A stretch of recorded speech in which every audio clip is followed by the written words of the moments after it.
And just like that, we're caught in the simulation. Before I introduce my guest on our right, my right, camera's left, who's in the room?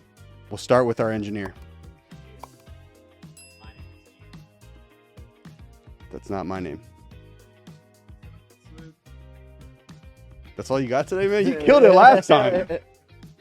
Luke made a movie in Boston. That's what's up.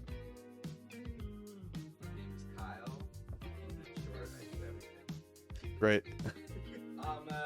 I'm Kevin. Co-produce the show. Also a writer. Oh, word? Also a writer. Nice. That's dope. Jay. I didn't ask you to introduce yourself. Oh, shit, but you see everybody in the room. I was gonna introduce yourself for you. On my right, camera left. We've been talking for a long time, bro. I know. For a really long time via email.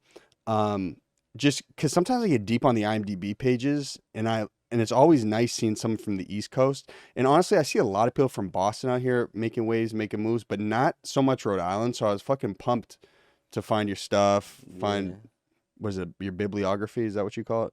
One book doesn't count as a bibliography, but yeah. Okay, anyway. And yeah, man, on my right, I have J.M. Holmes. Thanks for coming, man. Yeah, glad to be here, man. Real professional. Brave new world for me. So. I'm still wearing capris, so it's not good. so professional, man. Do you want to give a quick synopsis of who you are and what you do? Yeah, sure. So I started in the fiction world, got a collection of short stories called How Are You Going to Save Yourself? From there, was lucky enough to bounce over into the TV business where you could actually make a living on writing because I was sick of like having 3 jobs just to eat. And so got linked up with Tom Fontana and Chuck McLean for City on a Hill, Showtime show. Ran 3 seasons of that. Hopefully we'll be back for a 4th because that's would be great. And now I'm out here in LA and I'm on Swagger season 2, Apple TV. Now, originally though, from Pawtucket. Yes. Well, school in Pawtucket. Can I cut you off? Oh, go ahead, yeah. I don't know if you see what I'm wearing today. East Side Pockets? Come on, yeah. man. Come on, Luke. Have you been here? If you ever been to Fellini, like Fellini's is the one though. You ever been to Fellini's? The pizza place, right? Yeah, right. Isn't it square pizza? No, Fellini's? it's the huge round ones. Concerta's is a square pizza. Oh, Concerta's, right? Yeah. Which is also dope. But Okay. but Fellini's is like like that. There's no pizza as good as it. Really? I swear to God. Have you tried anything out here yet? Unfortunately, Really? Is it ass? it's like the one thing you can't find in LA, like food wise. Really? LA's got a great food scene, but like pizza wise, it's either like the really fancy, like Neapolitan wood fired, which are like cool if you're going out, but. What about California Pizza Kitchen?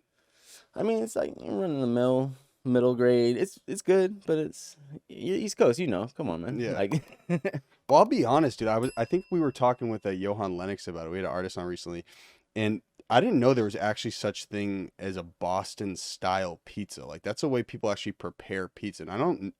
What do they do? Does anyone know? I don't even know what that is. I don't either. No idea. There's like a Boston Pizza Kitchen here. Yeah, it's like a real franchised restaurant, and I'm looking at it like, yo. I've heard of Detroit pizza, in Chicago, obviously, but In Rhode Island style pizza. South pizza's real whack. What? That Federal Hill pizza. It's like just the cold with just the marinara sauce. My grandma used to crush that shit. But it's not. Now, question: did you ever consume Big Tony's? Big Tony's, no. I know they have a location in Pawtucket, don't they? Do they? They have like 2 spots right on Eaton Street in Providence. Golden Crust is. Like, yeah. Okay, Golden Crust. You did Golden Crust? Sure, unfortunately as well. That's after a That late grease night at blast. PC, yeah. Okay. But it does the trick, man. It keeps you from getting too hungover. So, but it's a grease bomb for sure. Like, So you had nights at PC. I did, man. I had a bunch of friends that went there. Would have graduated in like 2012. So like they were big basketball. They're still big basketball fans. PC's like nice again now, which is dope. But yeah, many nights. Well, 4th of July there, which was pretty dope. And that's weird because no one's in school. So Yeah, the off-campus houses. yeah, just going nuts. Word. Yeah. Okay. So you I read an interview before this on was it the Paris Review maybe. So you get to college, you're always kind of a smart kid, and then in college you start figuring out, okay, I think I kind of like writing. I guess in like a formal way, in like a way that you could be, commercialized at a point, I mean, I wrote before that. I love to make music. The lyrics was my first love by far. Like I would still do it if I wasn't cripplingly introverted. But What specifically? about the music? No, lyrically, like who do you like? Ah, I saw you like Frank Ocean, right? love Frank Ocean, man. Yeah. Actually, The- it's funny because my son's name, my newborn son's name is Ocean, and it's not from that at all, actually. But everyone's like, "Oh, you named after Frank Ocean." I was like, "Look, if he ended up being as dope as Frank Ocean, great." But it wasn't Word. for that. Yeah, I think he is a beautiful poet. I think Lupe Fiasco is like my first the lyricist that I was like, "Holy shit!" Like, obviously, when we were coming up, well, I'm a little bit older than you, but Illmatic was Okay. also one of those ones that you're like, oh shit, like this is like a movie, you Mhm. know. What is your favorite Frank project? I don't know. I always want to say, Channel Orange, but I think it's like starting to become blonde. Yeah, me too. Like, What's your favorite song off Blonde? wow, there's a lot of cuts off that one. And I always know about the lyrics, not the title. So it's like, hand me a towel, I'm dirty dancing on myself, don't off acid. Solo. Yeah. Yeah, I love that, man. You know what's really dope about Channel Orange is he references Ladera Heights and like that part of LA a bunch, Baldwin Hills. Yeah. And so then I drove through it and I was like, wow, this is awesome that like these were the places he was driving through when he was actually making that album. Yeah, man. I mean, back in the day, Ladera Heights was The Black Beverly Hills. yeah, for real. Like, a lot of cities had that like middle class to upper middle class black community back in the day, and that was like the one in LA. So it definitely has a lot of like musicians always used to come from there, like older jazz blues musicians used to be like in Ladera Heights. So Who specifically? oh man, you put me on the spot. Shit, I'm gonna forget on that. But You guys, for reference, like Ladera Heights is if you like look at Culver City from this direction and you see that big ass hill, do you guys know what I'm talking about? There's that one hill. Like on the other side of that hill is Ladera Heights, where are you living these days? underneath the bridge up the street. Don't worry. That's how most people start now. Dead ass. I'm in Culver City. Oh, word. Okay. Yeah, Culver City is a lot of young professionals over there. It's a good mix of chaos. It is, man. I swear, as soon as you can, man, get to the east, you're gonna like it more. It's just more. It's less LA. Once you get to the east side of the mountains, like not quite Pasadena because it's bougie, but anything but Pasadena. And what was the name of the area you're living in? Altadena. So I'm just north of it, and like that, like literally that's the bougie line. Like you cross the highway from Pasadena into Altadena, and it becomes cool. And then Now, how would you compare it to a town in Rhode Island? maybe the east side. No, I'm saying like Altadena. If that was in Rhode Island, what town would it be? Yeah, maybe east side of Providence. Oh, east side of Providence. Yeah, Oh, okay. I just call it the east side, but yeah, because it's like it's eclectic. It's like funky. I mean, it doesn't have as much money as the east side, but it's got that like bohemian feel. Okay. You know what I'm saying? So it's like Honestly, I don't know what Bohemian is. like artsy. You know? Okay. It's just like people, let their fucking trees and shit grow wild and do like art on their fucking garages and shit. Is the east side of Providence? Is that where Hudson Street Deli is? Where, is it on? There's like a gay pocket in Providence. There's like those gay neighborhoods. It probably is the east side because that's just like the most liberal pocket in Providence. Okay. So. I'm just trying to think map wise, east side. Well, because you went to PC, so PC is like south side, well, on the border of the south side. I filmed my first film in Providence. It was called The Adventures of Adderall Boy. Kid takes Adderall, turns into a superhero. And I think we filmed in Mills in the east side. Is that where all the mills are? All the rundown like brick buildings. And... on the east side, like that down by the highway where the foundry is at. Yeah, Right there. exactly. Is that the east side? Or... No, that's like center. Okay. You know, like when I'm all when you fucked start up, to, when you start to go up the hill towards Brown on the Yeah. other side of the city, that's the east side. Okay, understood. So Hudson Street Deli is not on the east side. Okay, because I've never heard. Okay. Yeah, that's like if you keep driving down the highway. Okay. Anyway, I digress. So you always liked lyrics, and then you take a class in college where you're like, okay, I kind of want to be a writer. And were you like kind of terrified at first when you're like, yo, I'm kind of nice at writing because I've heard horror stories about making writing a career? Not really. I guess I just never really thought it was gonna happen. If I'm gonna be honest, like a lot of people are like, "Oh, I always knew." Like I kind of, I kind of definitely did not know. So I wasn't terrified till I sold the first book and realized like, oh shit, I gave 5 years of my life to and this is what I get paid for it. And that was like kind of a panic moment where, I mean, I always wanted to write for TV because I mean, I grew up watching so much TV. But like at that point, became kind of like a necessity. Like if I wanted to have any quality of life, I wasn't gonna be able to do it. Write literary fiction. Like it just wasn't gonna happen. So how do you get into into TV writing? TV writing, wrote a script actually about Hoopers in Providence and Pawtucket that was kind of supposed to be like a East Coast version of like Friday Night Lights but Friday Night Lights is a little corny, but like that feel like football in Texas, but basketball on the East Coast. And it was just kids trying to make it, the ones that do and the ones that don't. I mean, oddly enough, like Swagger kind of is that in a different way. It's in the DMV, so it's weird working on a project that like you conceived of 10 years earlier. But you think they swagger jacked you? Not at all. Reggie, if you hear this, I did not say that shit, man.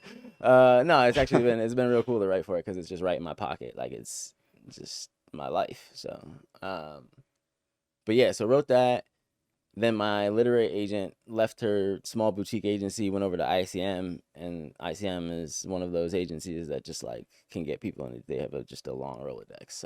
So having an agent was essential. Unfortunately, man, it's hard to do it without gatekeepers in this industry. Like it really is. Like you got to either get lucky and be brilliant. You got to be brilliant and be lucky, or you just need help of institutions and gatekeepers and shit, which is unfair to begin with, just the access to those kind of people. Like Iowa grad school is what gave me the access to agents, and like not everybody has that. And like, oh, you went to grad school in Iowa? What was that like? Yeah, I met my wife there. Oh, really? Yeah, but she wasn't from there. She's from Milwaukee, but I drove from Boston to California to get out here, and so I spent a whole day in Iowa. Yeah, in Davenport. You familiar? What town is Iowa in? Because I drove through it. I was in Iowa City, but Iowa City. I've like, because I was there for 2 years, so I've been around Iowa a bit. But Davenport, is that like right on the Mississippi? It's the Quad Cities. It's like Davenport. It's like right on the Illinois border. Okay, the Quad Cities is like the place where the airport is, correct? In Iowa. Hey man, I was in and out of that place, bro. I wasn't spending too much time. I mean, yeah, it's not, especially coming from the East Coast where things are just like, the people are dope. The landscape is kind of beautiful if you get to the coast. Iowa is not for me. Like I was 2 years and I was done. People who like graduate and then stay there for 5-10 years, I just don't understand it. I don't understand it, but teach their own. So. I will tell you though, I think I preferred Iowa over Ohio. Yeah, but I mean that's come on, Ohio. The bars.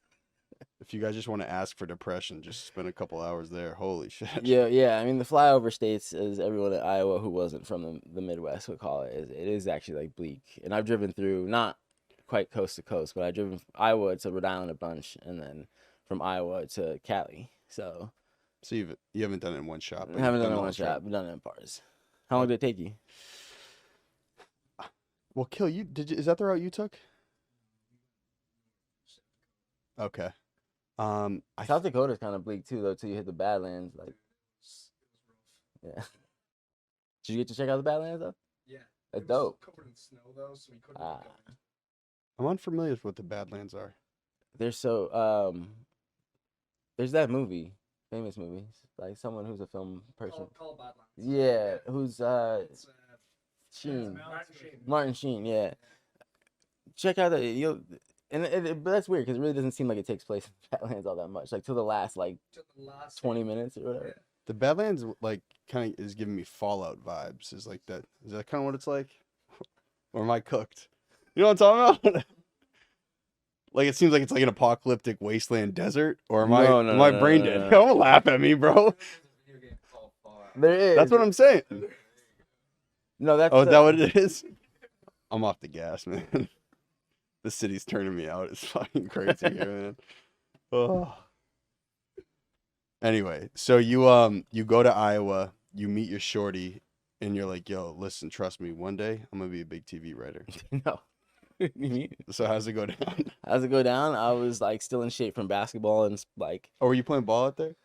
No, but I was playing ball all before I went there. So by the time at Amherst. Yeah, at Amherst, and then NESCAC. Yeah, NESCAC. Shout out NESCAC. yeah, and then just like I was coaching basketball, so I stayed in shape that way because I taught for a few years after Amherst. So basically, it just came that I was like still had you know, a little bit of swag and just worked out, you know. But I also think it's like because she's a writer too, Okay. so I think the real thing is that like in that place it's weird or it's unique to find people who really can help you with your writing and fuck with your writing. Like usually people are either just trying to tear it down or they're just like way off the like different aesthetic. So we kind of like clicked on the things we like to write about and like explore. And like both of us have made decisions that have lost us money just because like we're like I'm not gonna make this a happy ending. So that's not how it would happen. And like so I respect that. I fuck with that. So What was there a formative like screenplay or movie growing up where you were like, okay, like I love this. I love the way this was written. I mean, my favorite TV shows to this day are The Wire and Sopranos. I was gonna say The Wire. You must love it. Yeah, but I didn't watch it growing up. I was like young for that a little bit. So I didn't watch that until I was like in my 20s, and it blew my mind. Like I basically I was teaching in China at the time, and I would like watch it like till like 3 in the morning, get 4 hours of sleep, go into work, come home, and like turn it on again until I like finish it Obsessed. because I thought it was that good, and I still think it's that good. It holds up. I've seen it again. Did you see Wire or Sopranos first? Sopranos, because I grew up and the Sopranos is actually on. My mom loved that shit because she's like the Italian. Yeah, you're from she Italian. Yeah, she's watered down Italian at this point, but yeah. But you're around it in Rhode Island. Too. Oh yeah. Yeah. I mean, we were laughing the other day because one of the dudes I work with, he's a big AAU guy too. He came up in the circuit, and like I said, every team has like one just Italian on it. That I was like, yeah, Poochie Angel, that's my man. Poochie, you know Poochie? Yeah, man. You know Poochie? I was gonna film. I know the grandson. Okay. Because I was gonna film a scene at the Foxy Lady. Yeah. And they run the Foxy Lady. Yeah. That's so crazy. I remember thinking like, yo, the name Poochie is crazy. Yeah. He was actually a really nice dude. Yeah, Poochie's the man. Like, he used to have the whole That's the name of the dude who runs this famous strip club in Providence. His name is Poochie Angel. Yeah. Good shooter. Shoot the rock. Oh, really? Yeah, oh yeah. But yeah, he was a cool ass dude. I'm glad he's doing well. I haven't talked to him. So. Oh, okay, so you are referring to the grandson. Because I think the granddad's name is Poochie as well, who owns the... Oh, really? Yeah. I didn't realize that Oh, so we're talking about the same guy. Yeah. Okay. That's who I hooped with and AAU. Oh, wow. Yeah, okay. What was the AAU team in Rhode Island? It was two. Breakers and the Hawks were the two good ones. We both played together on the Breakers, and then eventually on last year I played on the Hawks. Okay. But yeah, so... Yeah, man. I was over Poochie's house a bunch. He used to always have the team over. Like, he's got a nice family, man. Nice family. But, like, you can see the Sopranos overlay. That's all I'll say. You can. There's that scene in the Sopranos where they like make the trip up to Providence and like they like go to the retirement home. Yeah. And they're looking around they're like, what the fuck is going on here? Yeah, I love that. I love that Providence shout out and that. Providence is good. Too many shout outs in film. You know. Yeah, I'm trying to think of what else. I mean, Dumb and Dumber starts there for. Yeah, I 2 mean all the seconds. Farrelly Brothers movies. Are they from there? Peter Farrelly went to PC. Oh shit! Okay, I didn't know that. And so like, I mean, there's something about Mary. Yeah. Was, Me, Myself, and Irene is all Rhode Island stuff. Oh, I didn't know that. Mm-hmm. Oh wow. Let's go back and check it out. So you're watching this stuff growing up. You leave Iowa. When do you get the call? Like, okay, you're gonna come work on City on a Hill. It was like probably 3 years after that because I was in China teaching for a year. Sold my book at the tail end of. I was supposed to teach a second year in China. Sold my book and was like, I'm good. So broke that contract, left, came back to Milwaukee for a while because my wife was getting her PhD, and then the book money like didn't last as long as I thought it would. So then I just hopped in a car, drove out to LA, was like staying at my cousin's for a bit, staying at a friend of mine who I knew from college a bit, and then in my car for a bit. And then, Really? Yeah, and then I get the call. How old are you? At that point, 23, 24. What was that like? I don't know, man. I was hustling. I was working in 2 kitchens out here, so I was like, I don't know. I was just loving being in LA. I've always wanted to live in LA, like even before the movie shit. So I was like, just making the best of it. Wasn't one of those like grim stories. Like on my last dollar, it's just I didn't have enough dollars for a house. So it was, Were you in the truck? No, that's like I just bought that like 2 months ago. I was in a little a Nissan. So you just like posted up in the back of the Nissan. Yeah, I would just park like, around my cousin's neighborhood at the time. They were living like on the Santa Monica area, and people are like, there's just so many homeless in Santa Monica that they like don't really fuck with. I mean, they obviously fuck with them, unfortunately, but like I did not get fucked with. So, and then from there, Did you see any like wild shit at like odd hours of the night? Sleeping in your car? nah, man, because I was parking on like really quiet streets around my cousins. Like I think it's, and that's why I'm saying like I don't want this to sound like it was like I was destitute. Like I was, I could have called people and gotten money to get back home or something like that. So I'm not trying to say like it was, but yeah, it was just like a pride thing. I'd come out here. I didn't want to ask anyone for any money, and so yeah, and it wasn't long too. It was probably like a month tops. Okay. So, and oddly enough, I got the call then from my agent that was like, "Oh, how do you feel about coming back to the East Coast?" Because the whole time he's like, "You got to be in LA for me to get you a job. You got to be in LA for me to get you a job." Mm-hmm. So I come out here, do all that, working in kitchens, exhausted, and he's like, "Hey, like, you want to go back to New York?" And I was like, "Fuck you, dude." "Yeah, basically." I was like, "Yeah, but fuck you." Yeah. and then City and had a freelance contract in City. I was only supposed to be there 4 weeks. Tom liked me, turned into 10 weeks. Liked me, turned into 16 weeks. And then I was there for the whole first season, came back for the second. So, What specifically had you done beforehand that made them want you? Like, was it your book? Was it a specific script? oddly enough, Tom is a showrunner that like cares less about the LA, like who have you worked for, like how have you suffered, and what he just like cares kind of about the sample. And he read one story out of the collection. It was like, he's like, because I sent him a story and a screenplay. He read the screenplay. He's like, I didn't think much of it, but but he read the short story and he's like, I really loved it, so I'd like you to come and freelance. I was gonna say also, it seemed like in your book there's just a lot of like dark themes about American society, and it kind of seems like there's some crossover with that with City. I don't know if that was. I would say so. I would say that's why Chuck and I fuck with each other and why we're still friends, because he's just, if I'm dark, he is pitch black. So Really? yeah, like yeah, but yeah, definitely. I think there's some crossover, and it's as gritty as Showtime will let us make it. I think like that's the problem with Hollywood in general, is like the executive input always kind of like, not always, but can water stuff down a little bit, But I still think the show is really well written, and I think like obviously Kevin and Alice and Lauren and the whole cast kills it, but Filmed in Mass, right? Partially. Yeah. Yeah, They say that for marketing reasons. yeah, no, it is partially filmed there, but it's just funny because it was a battle every season, like how many shooting days we could get there, and just because it's just unions make it, so you know how it goes. Yeah. You got to hire the whole crew and like locally. And Well, I actually don't know how it goes. I kind of averted that whole process in making my film. Luke, did Luke dip? No, I'm here, dude. Luke, you had to deal with all the SAG stuff, and yeah, it's the worst. Yeah, no, it's a lot of hoops to jump through. And I think it is unfortunate for like filmmakers trying to get their come up. Like it makes it a lot tougher. But yeah, so we had to fight every season for how many shooting days we could get in Boston.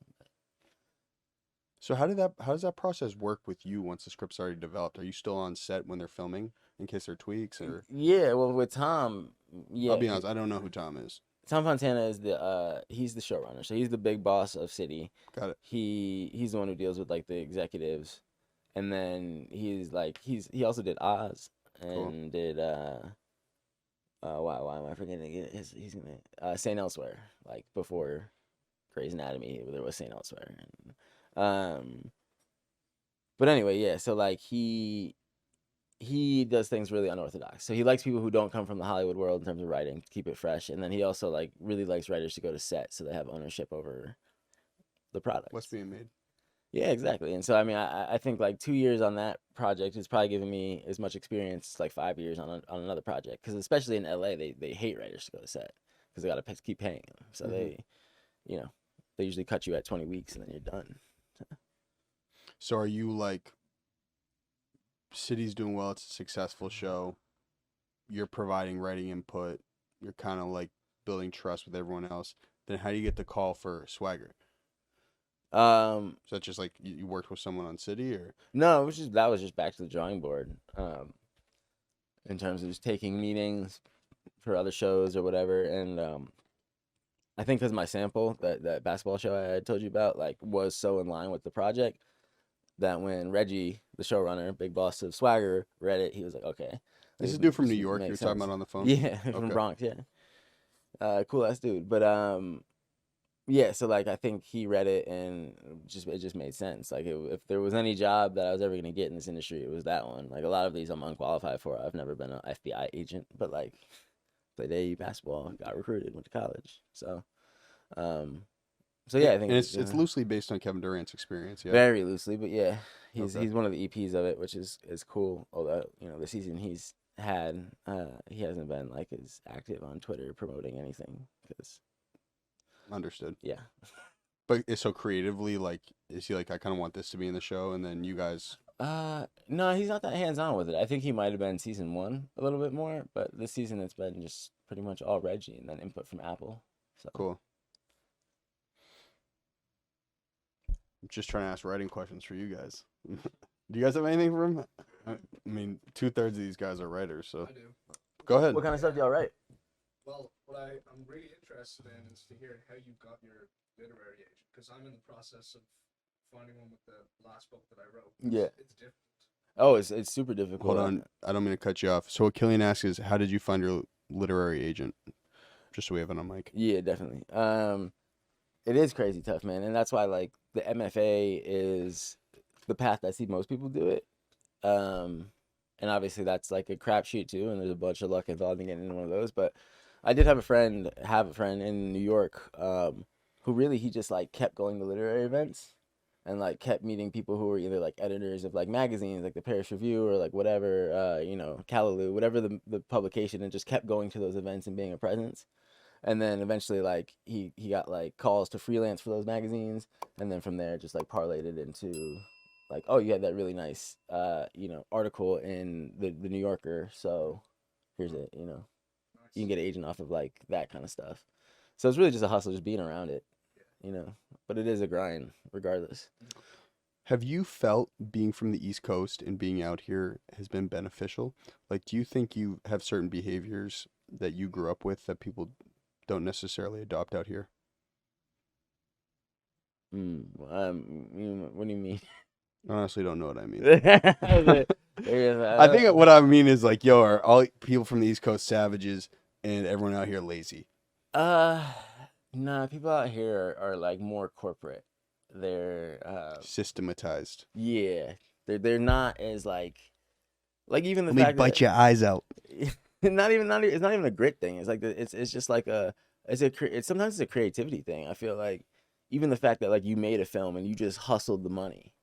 Like people out in LA kind of don't do that as much. They're not willing to just like roll the dice and risk it on some creative shit. You know why? Because they're smarter than me. Yeah, smarter than me They too, played man. with someone else's money. There's so many jobs I could have gotten, and my wife tells me this all the time. Is like, why were you honest in that interview? And I was like, because the show wasn't good. Like, what do you mean? And so like she's like you're never gonna get a job that way. So I was like, that I had to learn to like be less critical of things. Why were you honest? Yeah, I mean, because I'm critical with my own shit. Like, it's Mhm. not like I'm sitting here thinking like everything I write is brilliant. Like, I go back to that collection and I have so many regrets for things I didn't do. So why am I not gonna be critical of someone else's shit? But when I am, people are a little bit thin-skinned out here, and I don't get jobs. Mhm. So like, that's the only thing I would say is East Coast people kind of just tell you they don't do the polite. More abrasive. Not even abrasive, just direct, man. Like, have you ever wasted any words meeting someone in New York? No. Like, I kind of stay out of New York, man. all right. I mean, Boston, I feel like is a similar thing. Like, I remember coming back from the Midwest after I got my MFA, and I was teaching on the North Shore High School, Whereabouts? up at Pingree in South Hamilton, Okay. so deep North Shore. What are you teaching? English? English, yeah, Cool. English and coaching basketball. And I just remember because I had, just come from being in Iowa, and I was, just like coming out of the house after a big snowstorm, and I was like, like, hey, how you doing to someone? And they're like, well, you want me to buy you liquor or something? And I was like, I had to turn. I was like, oh yeah, I remember. Okay, I'm back home. All right, I got you. Like, because people just say hi in Iowa, and I used to be like that too. Like in the grocery line, people be like, hey, I'd be like, what do you want? Don't fucking talk to me. But yeah, no, that's it, man. I don't think, but I do think LA will change you over time for sure. I mean, if you move anywhere, it will change you. I'm sure you were different when you were in China as well. Oh yeah, yeah. I just What was that like? uh, it was I don't know. It was pretty dope for a while, and then it was like the worst thing ever. Really? Yeah, like Where were you? I was in Beijing, and so I Wow. got there in the summer, like late summer, and things were awesome because you could be outside. The city's huge. They have like a bunch of like beautiful thousands of years old temples and shit, and you're just running around having good food. And then like the winter hits and it is brutal. They have brutal winters, and I was not prepared for that. It was like the cold was so bad in the air, the AQI was like 500. You had to like just headaches every day from it. Really? Yeah. Oh, it gets Is it technically smog? Is that what yeah, it is? yeah. It's like the like our AQI in LA, I think is like usually around like the worst days we have like get up to like 50, And what is it in Beijing? like 500. Like you Sounds can't pretty unsustainable. you can't see 50 feet in front of you. Really? Yeah, no, legitimately. And so I was like, I gotta get out of here. Sounds like a great place to have a Nerf fight. Yeah, yeah. So, so you're over there, you're teaching, and I'm sure they love you out there because you're 6'10". My kids did, yeah. No, it was cool. The kids were really nice, but kids are kids everywhere. I mean, that's the one thing about teaching. You know, I think is true. They're just like you're gonna have some kids that don't want to be there. You're gonna have some kids that are like trying to do extra work, and you're just gonna have some kids that are cool and like getting by. So are you just eating Chinese food the whole time? Yeah, yeah. I didn't eat much American. Oh, there was a woman like at the end of so like in China they have or in Beijing they have like these huge housing complexes. You probably seen pictures, but like usually each of those has like a little corner store. And there was the woman in my corner store who just made the best fucking fried chicken. Not even gonna lie, like, Really? better than if my family's listening, which hopefully they won't, but like even better than theirs. And like Really? yeah, I eat that way too often. Oh my God. It's so bomb though. But You trusted it. yeah, man, I got a strong stomach. Like that's one thing. Didn't you just say you were sick? I know I was, which is crazy. Which is just, I think it's partially just being a new dad and sleeping less, and like I've been way more frail than I usually am. Really? Yeah, but like historically, like I've eaten every country I've been in and never had a problem. Really? I cannot say the same for myself when I went down to Tijuana. I've never been to Mexico though, so and I heard like water can get rough. But you can't like touch anything in Tijuana. Just Like like everything is potentially hazardous. really, Everything. just from like what like E. coli stuff or like I don't know. Maybe I was just paranoid. Yeah. But dude, like you can't touch the food, can't touch the water, can't touch the grass, the Was- sand. was Tijuana dope though? Like other than It was like a good adrenaline rush for 6 hours. It's fucking intense. really Yeah, I mean it's really interesting. It's like you go over the San Diego border. I think it's called San Ysidro, and you're in this beautiful, almost like suburban area, and it's very clean. Everyone has green grass, and then as soon as you get over the border, you're in a third world country. Like just that line. And so it's this really weird dichotomy between two totally different countries. So like going there, super easy to get in, really no security. On the way back, there's a caravan of like miles and miles of cars, and you just have these people living in a third world country like they're trying to sell you puppies, they're trying to sell you pottery. It's just totally different. It's a culture. If you really want to like culture shock someone, I would send them down there. hmm. And you realize like, wow, even though like we kind of go through a lot of hard shit in our lives, we have it good, bro. Like, Oh yeah, I mean Americans in general, we don't have a lot of perspective on that. we are so soft. Oh yeah. But was it the same in China? Or are people more appreciative in China? Um, it's weird because China both there's this dichotomy of thought where they like actively hate from the government down, kind of like teach their citizens to hate the West, but in the same time they've like copied the West in bringing all of their people up to middle classdom. Like that's why the AQI is so high because they're just like coal industry, like we're just gonna do it, and it was successful economically. So you do have a lot of people who have like risen to middle classdom, but I don't think, yeah, I don't know if the benefits outweigh like the long term, like because it is unsustainable, and it was unsustainable when we did it in the Industrial Revolution too. So like I don't know. I'm not gonna cast judgment on that because we did the shit 100 years before. So Totally irrelevant. But we had a dude on recently. Like when you found out your girl was pregnant, how did that shift your drive? Did you become more driven? Did you become more fearful? Like what happened? All of the above, man. I think like first and foremost, I was like, okay, like no longer are we looking for a house. Like we need to get a house, and we need to get a house by like end of February, because she was due in April, mid-April, and so I just like every day, like, because getting a house in LA, especially then when the interest rates were like lowest they've ever been, was just ridiculous. Like we lost out on like three places because people came in and paid like $400,000 over asking, and so we're like, we might not get a house. Like so, that grind changed a lot, and like just you got to make the den. Like you got to you got to make things.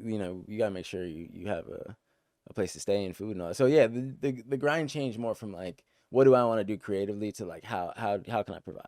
So Hmm. yeah, for sure. So do you feel more disciplined now? Yes and no.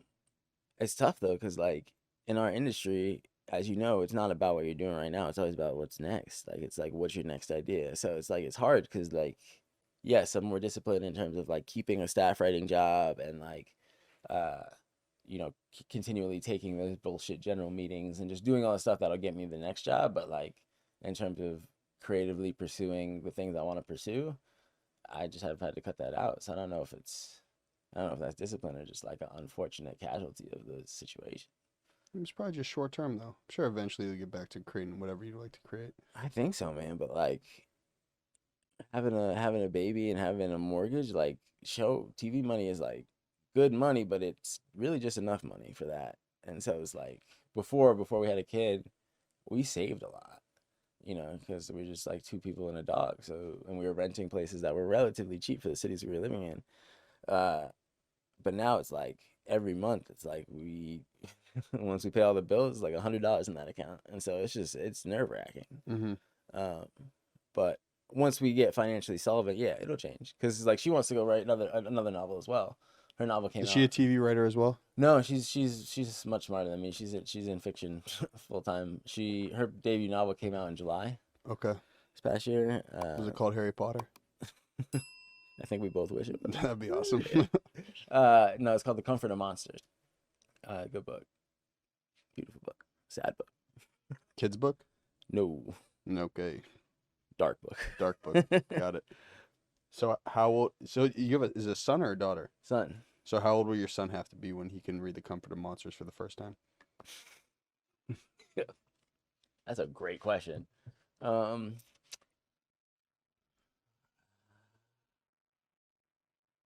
25. Damn. What is going on in this book, man? No, it's dark. It's about a domestic homicide, and that doesn't go it doesn't go it doesn't go solved, and it's just a lot of there's sexual violence, there's drug use. It's hard. But it's beautiful, and it's like written with a lot of love, but it's just I don't know. And I just don't know how he'd look at his mom after that. That's what I always like when your family reads the shit that you write, like you're like, What is going on in their brain? yeah. Oh, my grandma has been hated everything I've done. Really? She's been open about that. Is she religious? Yeah, I mean, she is Catholic, but it's more This is the Italian grandma? mhm. Okay. It's more so that like she just doesn't want to believe that like any of those things happened to me, or that like that's how I walk through the world. So she's just like she just hates it. Yeah. And I understand. I mean, I don't blame her, but Do you have a Catholic thought on death?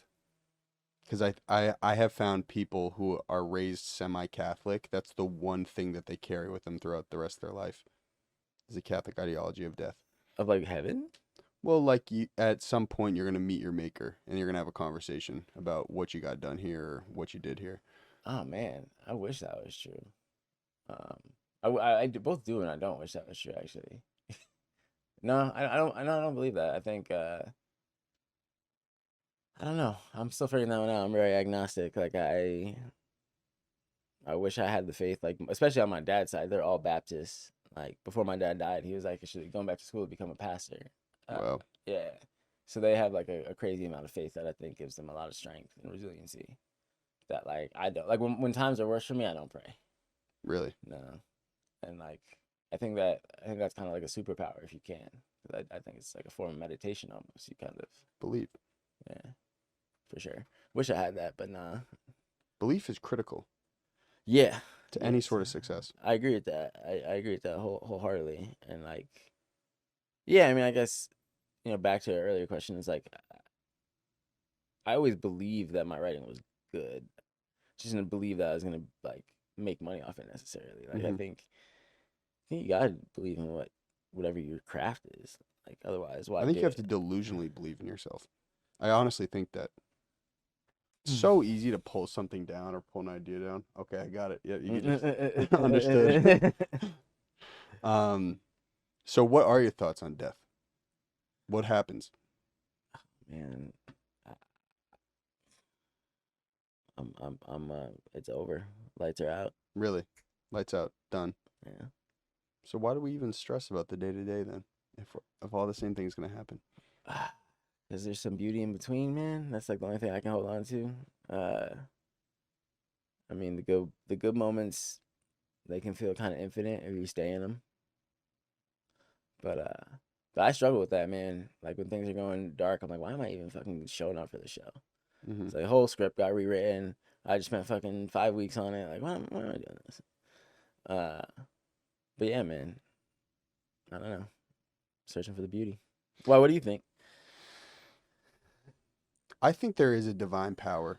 There's been too many times, and this could just be my ego going crazy, but like, there's been too many times on the come up for me the past 6 years where I felt like someone's pushed me in the right direction, or something's happened where I could have made another decision, but I didn't.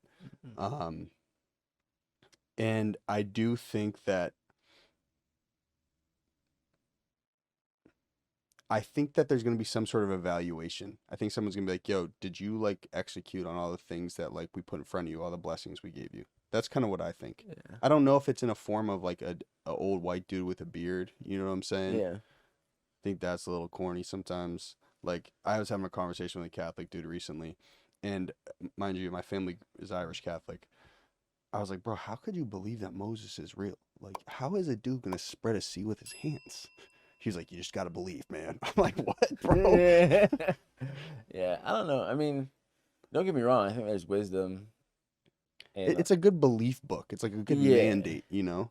yeah. I think anytime you try to manipulate it for some kind of earthly objective is when it gets fucked up. But I think if you just read it and think about like what the value is in it, in terms of just like, okay, I'm Job. Everything got stripped from me, but like I'm still here, and like I'm still I'm still that guy.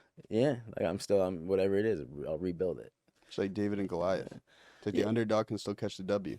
exactly. Like I think like all that shit is great stuff to take from it, and you know, there's value in it. But I think whenever you start to get like real, Too literal. yeah, or like God ordained me to like kill all these people or drive them out of this land, and I'm like, I don't think he did Yeah, that. you're right. Yeah, it gives people structure for Yeah. sure. Um. Anyway, writers, do you have any more questions before we have to wrap up? This is a guy who's like actually writing TV right now, and I'm sure that'd be a desirable position for either of you at this point. What's the dream project, dude? Are you gonna direct at some point? Create a I would love to make. I would love to make like an independent film that has a decent budget that pissed like the establishment off as much as I don't know if any of you've ever seen the spook who sat by the door, but like this shit is like it was literally so much so that the government wouldn't let them show it in theaters. The only way it survived is people like held onto the footage for years, put it to like cobble it together. You can tell the audio's off in places, but if you watch it on YouTube, like that film made people so mad and empowered that they couldn't let people see it. What was it called? The spook who sat by the door. Okay, so you want to do like a Spike Lee kind of. Way more than spy. Like Okay. this shit like actually made people nervous because it essentially it is a handbook on how Black Panthers could have overthrown the government. Okay. And like I think doing some shit like that would be, I could retire happy. Have you guys ever heard of the controversial film The Great Train Robbery? Is anyone familiar? There's a train in it. Yep. There's also a robbery. coming at the audience. Exactly. Yes. So the first real controversial film in American cinema was called The Great Train Robbery because they had one static medium shot of a train perspective wise. It looked like it was coming at the camera. And people got up and they ran out of the theater because they thought it was going to pop out of the fucking screen. How crazy. has that been in terms of consumer adoption of content? Think of that. Yeah. Think of if you're watching like a shot right now and like someone is punching the screen, you go, whoa. Yeah. How nuts is that? That was only what was that, like 70 years ago? A little more than that. What was that, like 10 years ago, man? That's crazy. Anything you'd like to promote before we wrap up? We can do this again sometime. Shit, man, I wish I was better at promoting. Your book, you're still selling a book. Yeah, still selling a book. Check out the collection. You can shit on it on Goodreads. It's been shit on plenty. But How Are You Going to Save Yourself? I think it's got some beauty in it. It's honest. It's about Pawtucket. It's a love story to Pawtucket in some ways. And then watch the show, Swagger. It's coming out. And Watch City. It's coming out as well. And then I have a second book with Little Brown, which is called Me and Mine. It's not out yet, but when it is, we'd love for you to pick it up. Who is Little Brown? Little publisher, Hashe, Little Brown. Got it.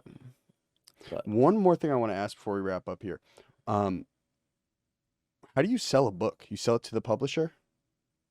agent usually sells it to the publisher. Okay, got it. But Understood. I think you can skip that step depending on like if you have a manager, That's what I if you query editors directly. The second book I wrote is currently being published. I'm working with the editor.